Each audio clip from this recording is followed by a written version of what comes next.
Guys, another TPU case for our Redmi K90. This time, this is from Andur. So, bago natin feed check, tignan nyo muna guys. It is actually very flexible.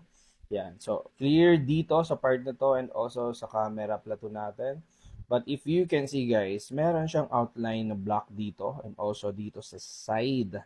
Check naman natin sa buttons. Covered, fully covered. And may speaker tayo dito, speaker grills. And then sa baba naman for Type-C and also speaker grills as well. So, ito lang sa side, plain.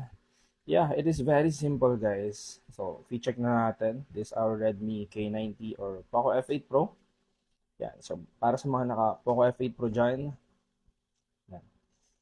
Yung. So, ano lang siya guys, plain and simple. If you just want a very minimalist or low profile na phone case, we can go wrong with this one. This from Underwear Philippines. So, link ko na lang sa baba yung yellow basket natin. Let's go.